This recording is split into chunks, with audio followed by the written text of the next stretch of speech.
Hello friends, welcome to my YouTube channel Commercians. In last class we discuss basic accounting terms और आज की class में हम सबको फिनिश करते हैं. बेसिक अकाउंटिंग टर्म्स है जो हमारी सेकंड चैप्टर में. ठीक है, लास्ट में हमने पढ़ा था क्लोजिंग स्टॉक और ओपनिंग स्टॉक. क्लोजिंग स्टॉक और ओपनिंग स्टॉक.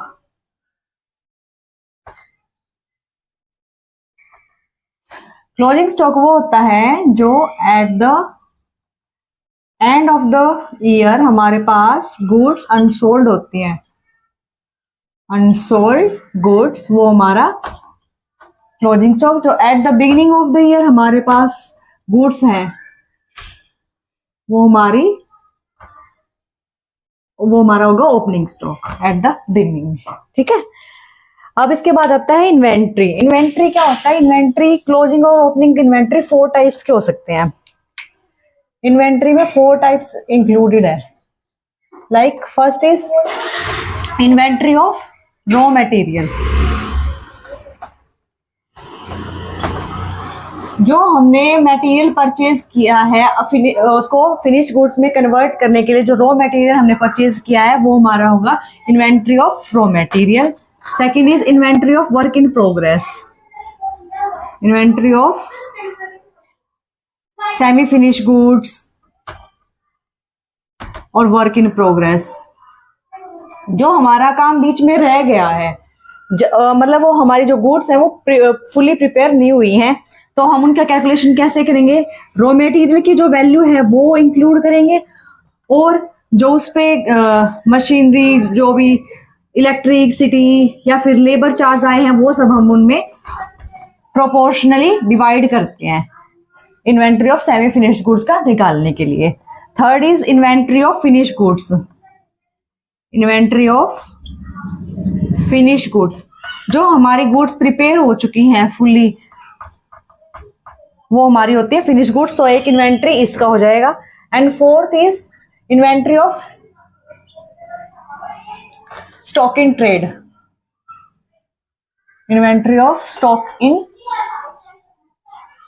ट्रेड मतलब जो हमने रीसेल पर्पस के लिए जो गुड्स परचेज कर रखी हैं वो हमारी आएंगी inventory of stock in trade में. ठीक है, कि हम क्लोजिंग इन्वेंट्री की वैल्यूएशन कैसे करेंगे? जो हमारी क्लोजिंग ओपनिंग और क्लोजिंग दोनों होती हैं. क्लोजिंग इन्वेंट्री वैल्यूएशन, उसमें क्या क्या इंक्लूड करेंगे हम और क्या क्या नहीं करेंगे? नॉट और ऐड. क्या ऐड करेंगे और क्या नहीं करेंगे? ऐड क्या क्या करेंगे? जो भी हमने सेल्स रिटर्न और रिटर्न सेल्स की हैं और रिटर्न बेसिस पे की हैं वो सब हमारी इंक्लूड होंगी क्लोजिंग इन्वेंट्री में. और सेकेंडली जो हमने एजेंट्स को हमारे गुड्स सेल पर्पस के लिए गिवन है और वो अनसोल्ड है, अभी तक सोल्ड नहीं हुई है, वो भी हमारी किस में होंगी? क्लोजिंग इन्वेंट्री में इंक्लूड होंगी. और जो नहीं होंगी वो क्या होंगी? लाइक हमने गुड्स को परचेज कर रखा है रीसेल पर्पस के लिए लेकिन उनको हमने एंट्री नहीं की हमारी बुक्स में एंट्री नहीं हुई है, वो उसको हम इंक्लूड नहीं करेंगे. और जो हमने स्टॉक है, हमारा जो गुड्स है वो हमने सोल्ड कर दी है लेकिन अभी तक डिलीवर नहीं हुई है हमारे उससे, तो वो इसमें इंक्लूड नहीं होंगे क्योंकि हमने उनको बेच तो दिया है, हमने सेल कर दिया है उनको, लेकिन अभी डिलीवरी ओनली लेफ्ट है, तो उसको भी हम क्लोजिंग इन्वेंट्री में वैल्यूएशन नहीं करेंगे उसका भी. ठीक है, उसके बाद आता है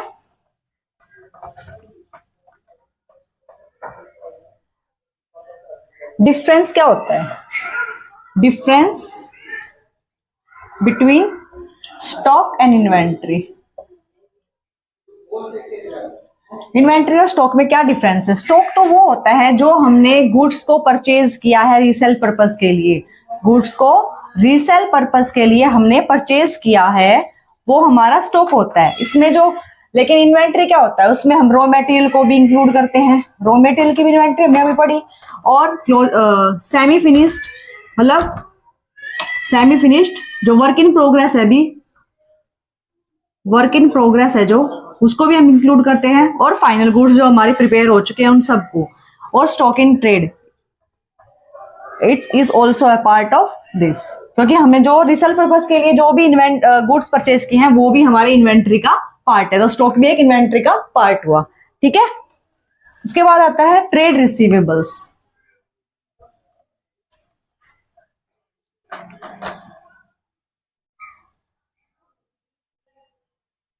ट्रेड रिसीवेबल क्या होते हैं? जैसे कि हमने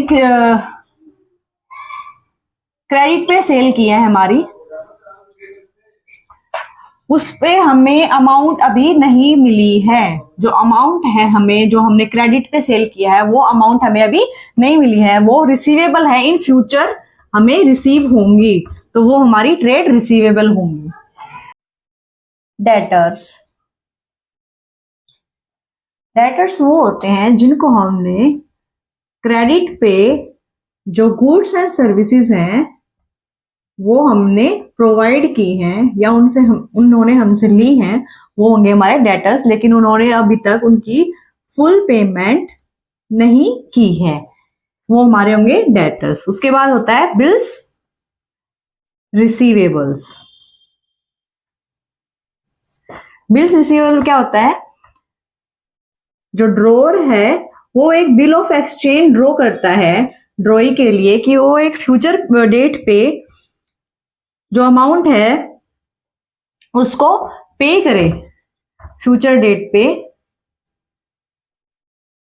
जो हमने उसने हमसे गुड्स और सर्विसेज ली हैं उनके लिए वो हमें फ्यूचर डेट पे पेमेंट करे, उसके लिए वो उसको एक्सेप्ट करता है कि मैं उसको फ्यूचर डेट पे जो अमाउंट है उसको पे करूंगा। वो ड्रॉअर राइट डाउन करता है उसको और ड्रॉअर से एक्सेप्ट करता है, तो इसको फ्यूचर डेट पे जो अमाउंट रिसीवेबल होगी तो उसको बोलते हैं बिल्स रिसीवेबल्स। ठीक है, ये दोनों किसका पार्ट होंगे? ट्रेड रिसीवेबल्स का। इसके बाद आता है trade payables. Trade payables trade receivable का अपोजिट होगा। लाइक हमने किसी से गुड्स एंड सर्विसेज है वो क्रेडिट पे परचेज की हैं और हमने अभी तक उनकी पेमेंट नहीं की है, फ्यूचर डेट पे हम उनको पे करेंगे, तो वो हमारे होंगे ट्रेड पेबल्स। इसमें होंगे क्रेडिटर्स और trade payables, bills payables. Bills payables और क्रेडिटर्स इसमें दोनों इंक्लूड होंगे। ये किसका पार्ट होंगे? ट्रेड पेबल्स का। क्रेडिटर्स वो होंगे जिनसे हमने क्रेडिट में amount, credit goods and services जो परचेज करके हैं तो उनसे हमने अमाउंट अभी तक पे नहीं की है, जो हमसे अमाउंट ओ करते हैं वो हमारे होंगे क्रेडिटर्स। बिल्स पेबल वो होंगे लाइक हम ड्रॉई होंगे, हमने बिल्स एक फ्यूचर डेट पे करने के लिए एक्सेप्ट किया है, तो वो हम उसमें एक्सेप्ट किया है तो हम उसमें ड्रॉई होंगे और हम एक फ्यूचर डेट पे उस अमाउंट को पे करेंगे, जो भी हमने गुड्स एंड सर्विसेज किसी फर्म से या कंपनी से ली हैं, वो हमारे होंगे ट्रेड पेबल्स। ठीक है, उसके बाद आता है गुड्स। इसमें हम क्या इंक्लूड करेंगे? जो भी थिंग्स हैं जो हमने रीसेल पर्पस के लिए परचेज की हैं या फिर रॉ मटेरियल परचेज किया है जो फिनिश गुड्स में कन्वर्ट करने के लिए, वो सब हमारे गुड्स में कन्वर्ट होंगे क्योंकि हम इनको रीसेल करेंगे अपने फर्म के एज ए प्रोड्यूस, तो वो हमारी सब इंक्लूड होंगे गुड्स में। कॉस्ट के बाद होता है कॉस्ट। कॉस्ट क्या होता है? जो भी एक्सपेंसेस होते हैं जो गुड्स को प्रोड्यूस करने के लिए, अपने प्रोडक्ट को प्रोड्यूस करने के लिए जो हम बेयर करते हैं, वो सब हमारे होंगे कॉस्ट। उसमें क्या हो सकता है? रेंट हो सकता है, गोडाउन का रेंट हो सकता है, जो सैलरी एम्प्लॉयज की या फिर मशीन रिलेटेड एक्सपेंसेस हैं, वो सब हमारे क्या होंगे? कॉस्ट में इंक्लूड होते हैं। इसमें लाइक दो टाइप से हो सकती है कॉस्ट। मेजर एक्चुअल एक्सपेंडिचर, जो हमने लाइक रॉ मटेरियल परचेज किया है अपने प्रोडक्ट को बनाने के लिए, तो वो हमारा एक्चुअल एक्सपेंडिचर वो हुआ है। लेकिन जो नोशनल एक्सपेंडिचर वो होते हैं जो हम एज्यूम करते हैं कि हुए हैं, लेकिन वो एज वो लेकिन होते नहीं है इन रियल। तो like rent of own factory, हमारी खुद की फैक्ट्री है, उस पर हमने रेंट चार्ज किया है, तो वो हमारा नोशनल एक्सपेंडिचर होगा। ठीक है,